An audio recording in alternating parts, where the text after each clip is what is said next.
first person to live to 150 years has already been born. Aging is just something that happens to us as we grow old, right? Wrong. Aging is actually a disease that can be slowed down or even reversed.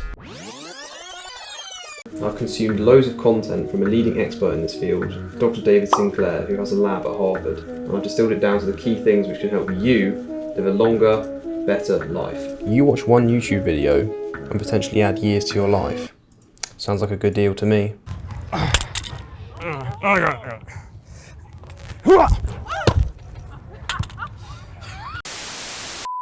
We have a new theory of aging. We used to think that antioxidants were the cure to aging. And if you go to the supermarket, you'll still get a lot of that bull. It's all bull. Antioxidants have been really unsuccessful at lengthening the lifespan of anything, even a worm. There's much more going on than just free radical damage. What we need to do is to tap into our body's natural defenses against aging. There are three main systems involved in longevity: mTOR, AMPK, and the sirtuins. The main function of the sirtuins is to control the epigenome, which tells which genes to be activated or deactivated. Over time, the sirtuins can get dysregulated due to environmental and lifestyle factors. They would become dysregulated over time, and we found out that's because they were being distracted by a whole bunch of DNA instability that was accumulating in those cells. And they go off from the epigenome to go and fix it. I can fix it. But when they try and come back, some of them get lost. Think of it as a tennis match or a ping pong game. They actually go to the break, the chromosomal break, and fix that, and then they come back. Problem is, as we get older, this ping pong game, some of the balls get lost. That's what we think is the main noise for aging. Over time, this means that they're not turning on and off the correct genes, which can lead to unwanted cell growth, which can cause cancer. Or it can lead to a failure in the immune system to destroy tumours. It can also lead to inflammation, where the immune system is overactivated. This is not good for longevity. mTOR is responsible for cell growth, whereas AMPK is responsible for autophagy, which is the recycling and clearing up of damaged cells throughout your body. You can think of them as a seesaw. When mTOR is activated, AMPK is not, and vice versa. Both are important processes, but overactivation of mTOR increases the chance of cell overgrowth, which can lead to cancer, and your body also can't clean up. Clean up your room.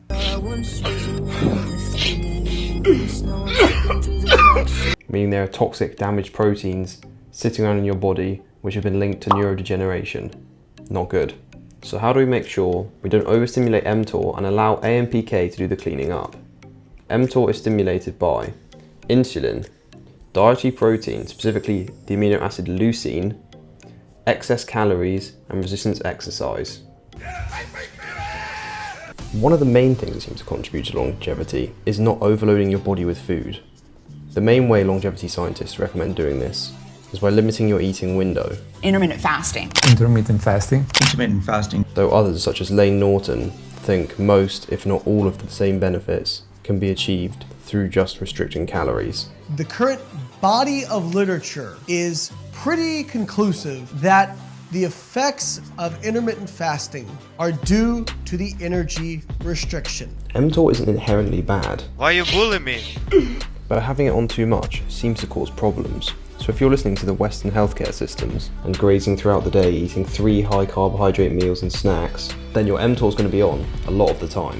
While many people are interested/obsessed with what they eat, the data that's come out of animal studies, at least, is it's far more important when you eat than what you eat. I try to skip breakfast and even skip lunch if I'm busy. We'll get into the science behind this later on in the video. I haven't eaten breakfast in months, and personally I feel much more productive and less sluggish in the morning. This is because blood goes to your digestive system, meaning less can go to your brain. When you eat, it turns on the parasympathetic, aka the feed and breed, aka the rest and digest nervous system. This relaxes you and slows you down, which isn't great for being productive. I have low ROI on tons of food during the day. The big thing that I keep trying to stress to people is you don't need a nap. That an afternoon nap, which I just thought is something you need. Yeah. All that is just your body recovering from lunch. There's also the added disciplinary benefit of not eating breakfast. You should wake up and you should stay hungry for hours and hours and hours until you've made some money or done something of note or been to the gym or progressed in some way, so you think, I deserve something. You deserve it. So when you fast, mTOR is not activated, as you're not eating carbohydrates, you're not having that insulin spike, and you're not eating protein. You're also not eating excess calories, and maybe you're doing a bit of resistance exercise, but probably not that much. That's why David skips meals and eats in a small eating window to limit mTOR activation. Another way David keeps his mTOR low is through his diet. The main ways he does this is by keeping his sugar and protein intake low. Now this gets us into an interesting discussion, because sarcopenia, the loss of muscle mass, is also a large problem in older people. What improves survivability across all-cause mortality in cancer? Skeletal muscle. One of the biggest killers in cancer is cancer cachexia. You know, we've seen individuals with cancer and it destroys their skeletal muscle. The body can only lose so much muscle before you die. So how do we balance the maintenance of muscle while keeping mTOR low? I do agree, you do need growth. You know, mTOR is good for growth. That's what it's designed for. But I think having it on all the time, constantly, is not the way to longevity. So mix it up.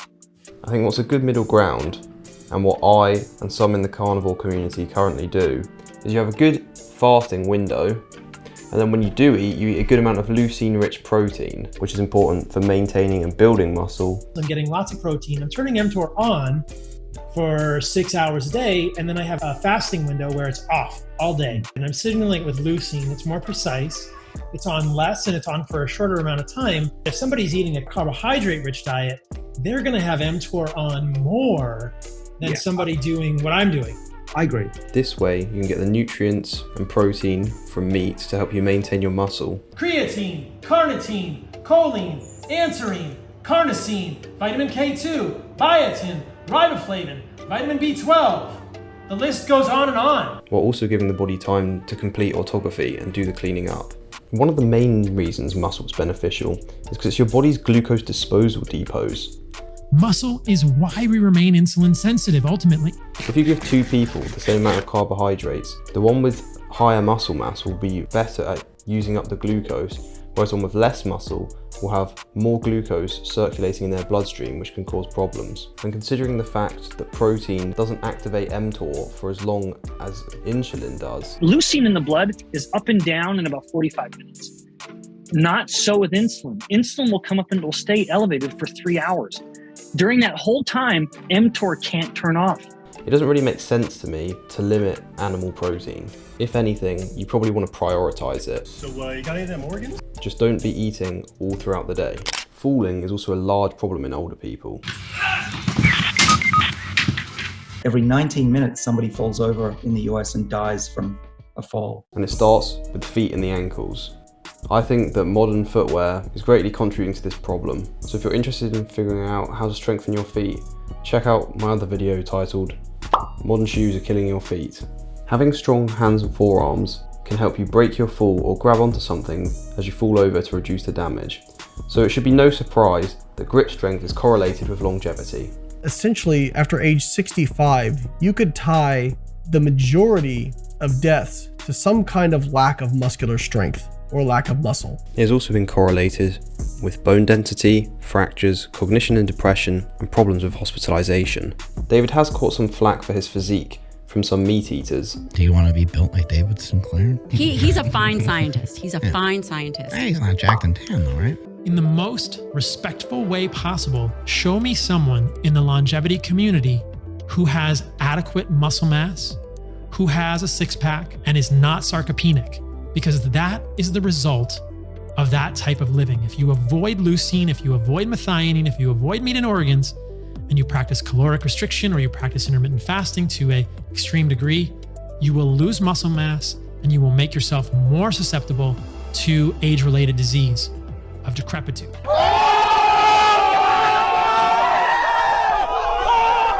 But he does advocate for strength training and building and retaining muscle mass. You also want to be lifting weights. You want to be bulked up. I was literally having family members tell me I'm fat. I was having people comment that I'm way too fat. And I would just keep saying, it's fine, I'm bulking, I know what I'm doing. So the gym is great, but also don't forget to do the flexibility. I often talk about hip hinge exercises, so deadlifts and squats.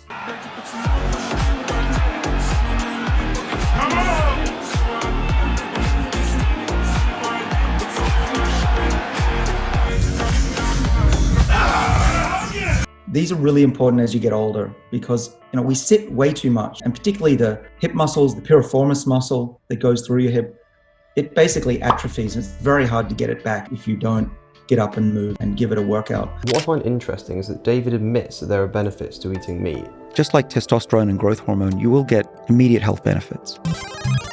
You'll feel great, you'll get more muscle, energy. But he thinks this will come at a cost and will lead to lower longevity in the long term. The problem is, I think it's at the expense of long-term health and longevity. It's called the Disposable Soma theory, the trade-offs between growth and reproduction, which is what a mouse does, and a whale that grows slowly, reproduces slowly, lives a long time. What meat probably does is put you in the mouse category. Super fertile, grow fast, heal fast. And then, but if you want to be a whale, you should do things that promote the preservation of your body. It reminds me of something Dr. Sean Baker said. We can't necessarily say for sure what meat does to you in the long term, but we know in the short term, it can make you healthier. It will not make you live longer, or we can't make those claims. It's not going to save you from a disease. It might make you healthier, and there's a lot of people it has. With more nutrients, protein, less inflammation, better mental health, less brain fog, and better sleep. So do we want to be putting off benefits today for a possible but uncertain gain in the future? I'm not going to sacrifice my quality of life right now for some empty promise of longevity long term. That doesn't make any sense to me, and I don't think it's actually even true. David has said that. The big killer is sugar. And if you give animals lots of glucose, and especially fructose, they will get fatty liver disease, they'll get diabetes. It's really bad. He avoids spiking his glucose and insulin as these turn on mTOR. What glucose is going to be doing to you at high levels is shutting off those protective mechanisms, particularly AMPK and the sirtuins. They get switched off by sugar. So by having that up for most of the day, if you're eating 3 meals plus snacks, your defenses against disease and aging are going to be working at a minimum. He has a ban on sugary drinks and fruit juices in his house. Our household has a ban on smoothies and fruit juices and sodas that have sugar in them. And one of the first things he cut out when improving his diet was bread. I used to eat bread every day. First thing I cut out was a lot of carbohydrates, and I found immediate improvements in my biochemistry levels, particularly my glucose levels. The keto community are probably feeling quite smug right now after hearing David say to limit protein and sugar. The healthy, ancestrally appropriate ketogenic diet. Turns out keto also activates the sirtuins, so you guys might be onto something. I think fasting, and therefore being in ketosis, has benefits, but I don't think you want to be in ketosis long term. Your body's basically in a constant state of scarcity as there's no fruit or plants growing nearby that have any carbs in them. This kind of shows that you're in a bad time, maybe like a really tough winter. When it's negative 12 degrees in Russia, where's my vegetables? This scarcity is mirrored in this mouse study, which showed that the mice with the highest activation of the sirtuins were the most scared to explore and stayed closest to the wall.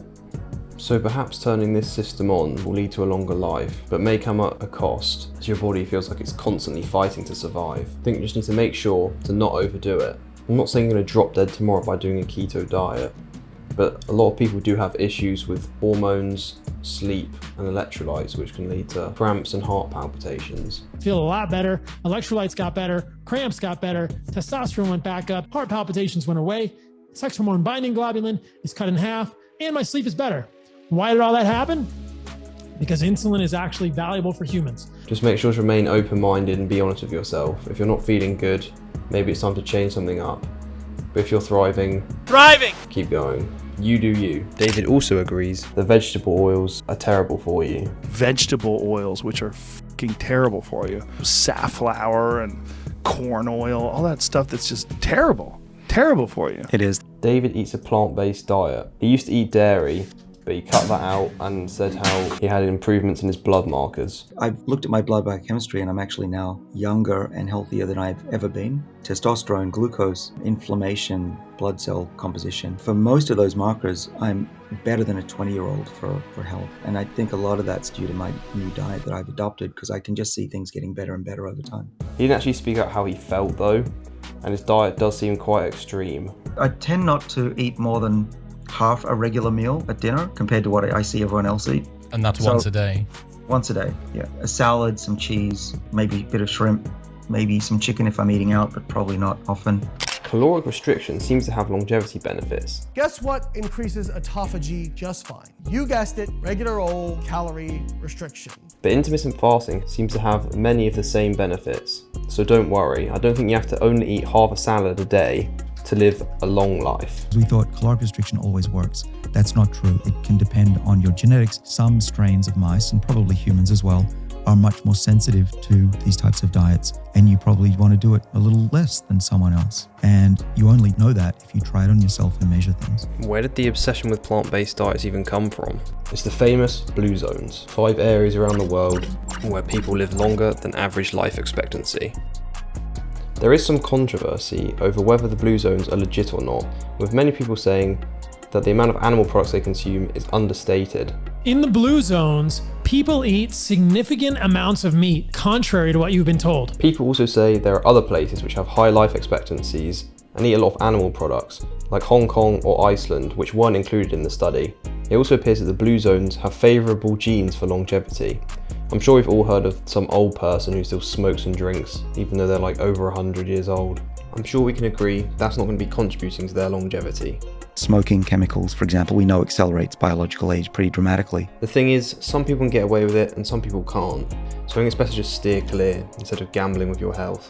I want to make it clear though, even in the Blue Zones book and study, 4 out of the 5 Blue Zones all consume some meat. And the group that doesn't, the Seventh-day Adventists in Loma Linda, California, are still vegetarian. They're not vegan. So that would suggest having some animal products in the diet is beneficial. The blue zones also eat fermented food. This process helps make nutrients more bioavailable. Bioavailability. I'll be covering bioavailability in another video, but it basically means how much of a nutrient your body can absorb. It's not good enough just to put the food in your mouth. Your body actually has to absorb the nutrients from it. Some common fermented foods they consume are sourdough bread, raw dairy, such as yogurt or kefir, Who needs beer when you can drink kefir? fermented soy products such as tempeh, miso and natto, wine and pickled vegetables. Sauerkraut! Fermented foods also seem to have other benefits such as lowering blood pressure and reducing the amount of damaging compounds in the food. I think another very important but often overlooked thing in the Blue Zone diets is what they don't eat. There's no seed oils, there's no processed sugars, there's no foods covered in tons of pesticides. You better believe there's no artificial colours, flavourings or sweeteners or any other of that garbage. Get rid of all this junk food! It has absolutely no place in any human diet. They also don't smoke. Smoking chemicals, for example, we know accelerates biological age pretty dramatically. You ain't got time to vape, you gotta do push-ups. Although some do drink in moderation, which we'll get into in a minute.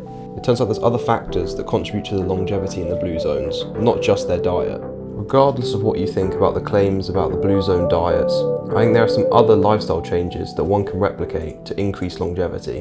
One of these things is having a strong sense of community and purpose. A few of the Blue Zones are religious or spiritual, which helps maintain this. This study looked at 5,449 people and showed that people who went to church had 46% less chance of dying from any cause, even after adjusting for age, sex, race, and chronic medical conditions. This relationship remains significant even after adjustment for education and a bunch of other factors, suggesting a potential independent effect of religiosity on mortality. So basically what this says is, you take 2 people's blood, even if all their values are extremely similar, you expect the religious person to live longer. Now, I think the importance of community makes sense from an evolutionary standpoint. Feeling like a valuable member of the community is going to bring us purpose and make us feel like people are relying on us, so we're more likely to stick around longer. The way I think of it is your body's like, we can't die yet, we still need to help out the tribe. It's not just about you anymore, it's about the other people who are relying on you. It also makes you want to stay alive more, as enjoying times with people you like is a massive part of life. It reminds me of a quote, something along the lines of, people only die when they no longer want to live. You sometimes hear of people in hospitals who say, it's time for me to go now, and then die soon after. They stop fighting. There's a book about the Japanese concept of ikigai, which refers to a sense of purpose, a reason to get out of bed in the morning. Iki means life, gai, purpose. Ikigai is life's purpose. I think it's important to find people who are interested in similar things to you. Find your tribe. and the internet makes this more possible than ever. It may take a while, but they are out there. Keep searching. This Venn diagram has been popularized, and I think it can be useful for finding your career or path you want to follow, though some say it's a westernized version, and that true Ikigai is more of an operating system, a way of approaching everything, a way of life. It is used throughout the day, on all tasks, even on ones which may seem monotonous and boring to some. Another important thing to note is that all the blue zones have a lot of sun. There's been a lot of fear around sun in recent years, but it is crucial for optimal health. Do not fear the sun, my friends. Benefits include vitamin D, which an estimated 1 billion people worldwide are deficient in, nitric oxide production, endorphins, and more. There's also evidence that being in nature and in the sun reduces stress, which we'll get onto next. Yes, stress ages you. You can see it at a cellular level. Just don't get burned. Slowly expose yourself to more sunlight over time. Your body knows what to do. Believe it or not, humans are animals which were built to live outside, not in office cubicles all day. There's also some evidence that removing polyunsaturated fatty acids from your diet, particularly linoleic acid, which is found in seed oils, can reduce your risk of sunburn. Essentially, these fats get stored in your tissues and then break down more easily when exposed to UV radiation and sunlight. And from what I've read, if you clean up your diet, you won't burn as quickly. I think now is a good time to introduce another concept: biological versus chronological age. Your chronological age is just the age that everyone calls you. It increments by 1 every year. With your chronological age, you can't turn that one back. But with your much more important biological age, you can actually turn the clock back. Your biological age is what age your cells are, so if they are more damaged, you can actually be older than your chronological age. But if you do all the right things, you can keep your biological age low and even lower it over time. To our knowledge, we set a world record last year of epigenetic age reversal, 5.1 years in 7 months. Yeah. So you could be 30 years old but have the biological age of a 20-year-old, meaning your organs and cells are as healthy as an average 20-year-old. 21? That's great! That's 3 years younger than I am! -3. That's right, I'm in prime, pristine condition. Before we get onto stress, I want to talk about hormesis. There are 2 main types: Xeno hormesis and environmental hormesis. The Xeno means cross-species, and Hormesis is the term that what doesn't kill you makes you live longer. The main reason people in the longevity community recommend certain plants or vegetables is because they contain compounds, sulforaphane, resveratrol, quercetin, which activate our body's natural defenses against aging. The theory behind it is if a plant is suffering, it will activate its longevity mechanisms to help keep it alive. Then when we eat it, our bodies can sense that the plant is having a hard time, which then activates our longevity mechanisms as it signifies that perhaps a hard time is coming. However, many carnivore folk have an issue with this model. Plants are trying to kill you. They claim that some of the chemicals in these plants have negative side effects that aren't talked about much. Is spinach causing your kidney stones? There is some evidence that isothiocyanates such as sulforaphane can compete for absorption with iodine at the level of the thyroid. This is where environmental hormesis comes in as an alternative. Examples of this include hot therapy, cold therapy, exercise, fasting, ketosis, ketone, and sunlight. These still activate the NRF2 pathway and more importantly upregulate the sirtuins, but without the potential negative side effects of these plant compounds. There are another group of genes which are turned on by these small signs of stress. The FOXO genes. They are transcription factors, meaning they tell other genes to turn on or off. The FOXO genes reduce mTOR activation and are involved in DNA repair, which helps to prevent aging. You can activate these genes through exercise, heat stress, such as from a sauna, ketosis, which could be induced through fasting or diet, We keep on making beef, butter, bacon, and eggs. and supplements such as EGCG, which is mostly found in Qing Mao and green tea. However, it seems you need to be drinking at least 2 to 5 cups a day to have any real effect, and that's the teas that have the most EGCG in them. You could take a supplement, but they seem to have contamination issues and have caused side effects in some studies. So to be honest, I think I'd just stick with the other methods. There are two main types of stress: short-term acute stress and long-term chronic stress. As with hormesis, a little bit of stress can actually be good for you. In this study in mice, it showed that short-term stress increased the amount of brain cells produced. This is probably because the body is trying to figure out how to survive as it knows it's having a tough time. However, the chronic long-term stress that's rampant in our society due to social media and people constantly checking notifications, oh, what has this person said about me? That can cause problems. These nerds in the Silicon Valley, they don't want to see us winning. They care more about their shareholders' profits than you, your family, and your friends, and your mental health. Now is the time. If you haven't already, bro, grab your phone right now. Get rid of that shit. Imagine in the wild, you have a bit, oh, there's a tiger, run, run, run, run, run. Heart beating super fast, sprinting, and then rest and relax in the natural environment with your tribe. Whereas today, the baseline stress is higher, but it's like a constant background stress of worrying, oh, what's my boss gonna say? Oh, what's this person said about me on social media? So that is where the problems start to come in. Human beings are not designed to take in the opinions of thousands, hundreds of thousands, millions, even billions of people. And we're also not designed to be bombarded by all this information we have today.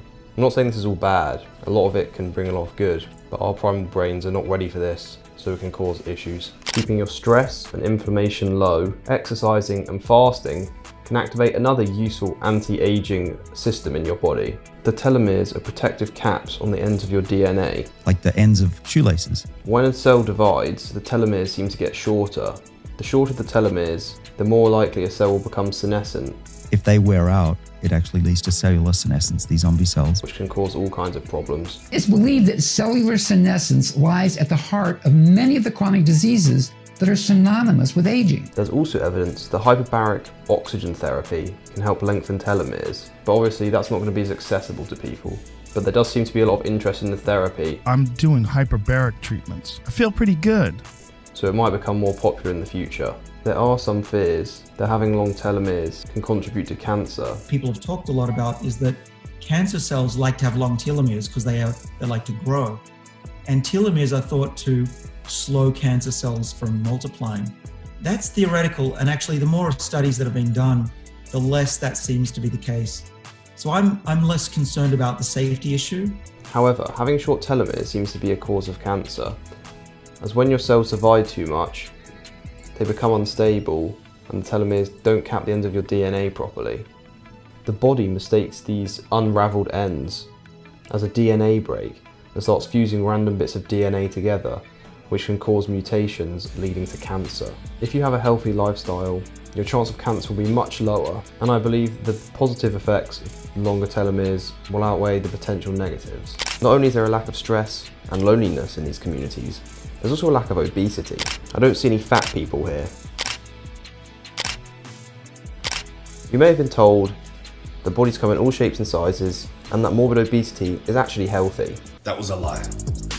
Turns out it's not. And just like the extra fat cells that I carry around in my body, those things have weight, and that weight has a cost. We need to help people more than just saying it's okay. You're not willing to help yourself out. That's not okay. It's not acceptable. And there's a lot of people in this world, me included, that if I accepted that, I wouldn't be anywhere. Losing excess weight can be one of the best things you can do for your health. They've all showed that regardless of type of diet, that you could explain almost 95 to 99% of the health benefits of different diets simply from the weight loss. If you lose weight, you get healthier. Look at the Twinkie diet professor, Mark Howe, went on an 1,800 calorie per day diet. All his carbohydrate and fats were from junk food. All of his blood markers improved because he lost 27 pounds. Study done looking at low sugar versus high sugar, and they found that when they lost the same amount of weight, same health benefit. Being overweight pretty much increases your risk of every major disease. Heart disease, stroke, diabetes, cancer, the list goes on. These blue zones have no Western fake food, so it's very hard for them to overeat. And when they hit the perfect amounts, they call it the bliss point for sugar, the mouthfeel for fat, the flavor burst for salt. They know that their products will be irresistible. Anytime you eat a food with an ingredient label, you know that scientists have been working to make that as addictive as possible, to make you want to eat more and more and more. Those are the kind of foods that make you weak. Those are weak foods. I think the main drivers of these cravings are seed oils and processed sugars, and that cutting out or limiting processed food is the best way to lose weight. Those kind of things that come from nature are what you should try and eat, not things that come from factories. Maintaining or building muscle is also an important part of the equation.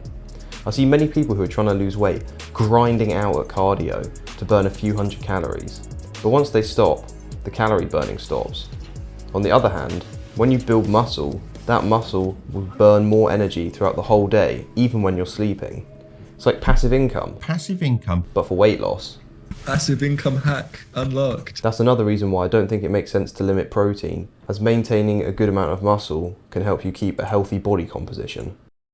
I hear people all the time justifying drinking red wine because they say, oh, well, it's healthy, it's good for your heart. Let's get into it. Alcohol is killing your gains.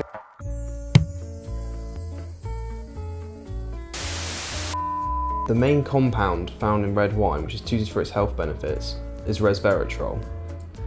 It has a small antioxidant effect, but the main benefits come from it turning on the sirtuins.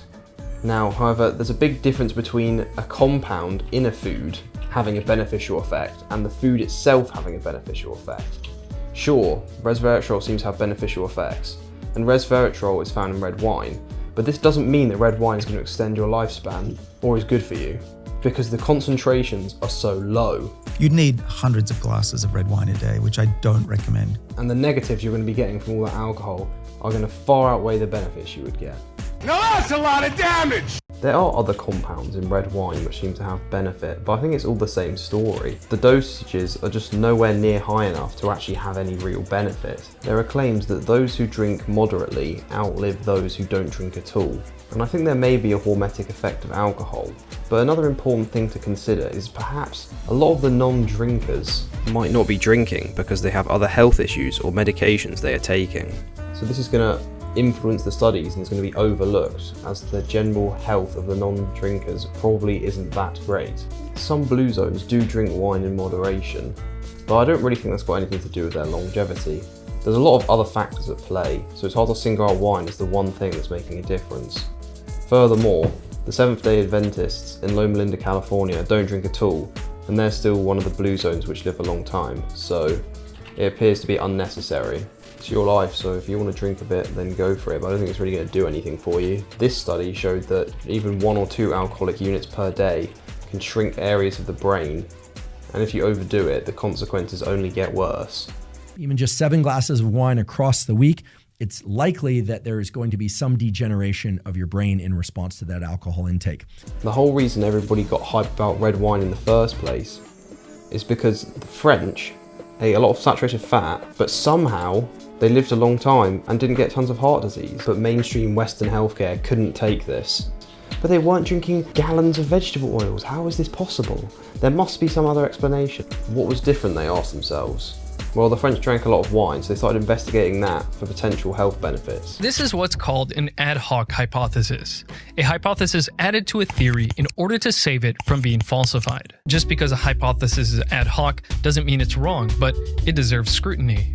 But could it be that the original idea was actually wrong? The saturated fat maybe wasn't so bad. These 2 meta-analyses, which took into account multiple studies, looked at a total of 500,000 and 300,000 plus people respectively, and found no significant evidence for concluding that dietary saturated fat is associated with an increased risk of heart disease, and that current evidence does not clearly support cardiovascular guidelines to reduce the consumption of saturated fat. These aren't small studies. They are epidemiology, so we can't draw causation from them, but they suggest that saturated fat isn't a clear villain. It's time to stop demonizing bacon. So for a quick roundup, exercise, fast, get in a sauna, get in the sun, get in the cold to activate your longevity pathways. I call it living a radical life. Eat enough protein to keep your muscles and strength up. Don't eat loads of sugar and vegetable oils. Get better genetics by picking different parents. You want to be that specimen. Find your purpose and community. Manage your stress. Quit your rubbish job. Don't smoke. Don't drink lots of alcohol. If you're doing it, stop it. Get some help. A little bit might be beneficial, but I'm not convinced. Go in a hyperbaric oxygen chamber, if possible, and don't be fat. You might say some of these things are pretty obvious, which is fair enough. However, we now understand the science of what's actually going on at a cellular level and how these systems work. Oh, and one more thing. It looks like Liver King was actually right. The 9 ancestral tenets.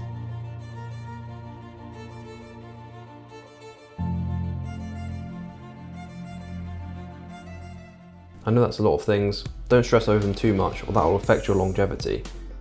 I'd like to finish with a quote from David. But you gotta live life, right? What's a long life if it's not enjoyable anyway? Speaking of enjoying your life, I'd love to help you on your self-improvement journey. If that sounds of interest to you, you can book a totally free call in the pinned comment or description, where I can help you build muscle, lose weight, break your bad habits, or improve your health. Thanks for watching, and I wish you a long and purposeful life.